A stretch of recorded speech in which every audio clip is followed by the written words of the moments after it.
অবৈধ দখলদারি নিয়ে মুখ্যমন্ত্রী কড়া নির্দেশের পর নড়ে চড়ে বসেছে প্রশাসন। পুর নিগমে শুরু হয়েছে বৈঠক। সেই মতো বুধবার দুর্গাপুর নগর নিগমের কনফারেন্স হলে দুর্গাপুর নগর নিগম ও এডিডি এর পক্ষ থেকে যৌথ সাংবাদিক সম্মেলনের আয়োজন করা হয়। সেই বৈঠকে উপস্থিত ছিলেন এডিডি এর নতুন চেয়ারম্যান কবি দত্ত এবং দুর্গাপুর নগর নিগমের প্রশাসক বোর্ডের চেয়ারপারসন অনিন্দিতা মুখার্জি। এদিনের বৈঠকে অবৈধ দখলদারি নিয়ে রীতিমতো উদ্বেগ প্রকাশ করেছেন এডিডি এর চেয়ারম্যান কবি দত্ত। তিনি জানান, গত কয়েক বছরে জনসংখ্যা বেড়েছে, শহরে হয়েছে অবৈধ দখলদারি, ফলে দুর্গাপুরের শিশু থেকে বৃদ্ধ প্রত্যেকের নিঃশ্বাস নেওয়ার জায়গা প্রয়োজন। তিনি আরো জানান, উচ্ছেদ হবেই, তবে মানবিকতাকে সামনে রেখে কেউ যদি সেই মানবিকতাকে ব্যবহার করে, সুযোগ নেয়, সেটা বরদাস্ত করা হবে না। কিন্তু আমরা পরিষ্কার দায়িত্বভাবে আমরা বলেছি প্রথম থেকে যে আমরা কিন্তু এই যে বেনিয়মগুলো, এই যে যেখানে সেখানে যত্রতত্র একটা কুন্তি নিয়ে একটা ডালা নিয়ে বসে যাওয়া, এগুলো আমরা মানছি না।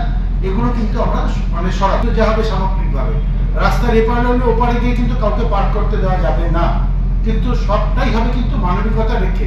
কিন্তু মানবিকতার নামে কেউ যদি আমাদের উপর কোনো কিছু চাপিয়ে দেওয়ার চেষ্টা করে, সেটা কিন্তু আমরা মানবো না, পরিষ্কার করেই বলছি। এই আমরা সেই ড্রাইভ কিন্তু আমাদের অলরেডি শুরু হয়ে গেছে এবং এই ড্রাইভ কিন্তু চলবে। এবং তাতে আমি আবারও বলছি, কোনো মুখ দেখা দেখি কোনো অন্য কোনো কিছু বিচার্য নয়। আমাদের বিচার্য একটাই, যে নাগরিক স্বাচ্ছন্দ্যতা, নাগরিক সুপরিবেশ, বাচ্চাদের পুরো পরিবেশ দেওয়া, বড়দেরকে হাঁটা চলার জায়গা দেওয়া, সাধারণ লোকের প্রপার মোবাইল দেওয়া এবং একটা সুন্দর যেন নন পলিউটেড একটা এয়ার। অপরদিকে দুর্গাপুর নগর নিগমের প্রশাসক বোর্ডের চেয়ারপারসন অনিন্দিতা মুখার্জি বলেন, মুখ্যমন্ত্রীর নির্দেশ অনুসারে খুব শীঘ্র এই উদ্যোগ শুরু করা হবে। সবাই মিলে আমরা যৌথ উদ্যোগ নিয়েছি।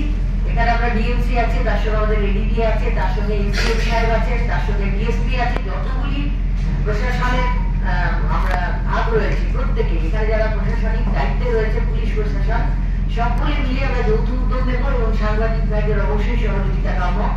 তাতে আমরা নেমেছি কাজে। আশা করি আপনাদের সকলের সহযোগিতা পাবো। যে যে নির্দেশগুলি মমতা মুখ্যমন্ত্রী দিয়েছেন আমাদের, সেগুলোকে যাতে মেনে চলা যায়, সেই নির্দেশ পালন করা যায় এবং যত শীঘ্রই এটা শুরু করা যায় সে ব্যাপারে। শহরে অবৈধ দখলদারি উচ্ছেদ করতে যা যা প্রয়োজন তা সবটাই করা হবে বলে জানিয়েছেন এডিডি এর চেয়ারম্যান। পশ্চিম বর্ধমান থেকে নিজস্ব প্রতিনিধি রিপোর্ট, খবর বাংলা।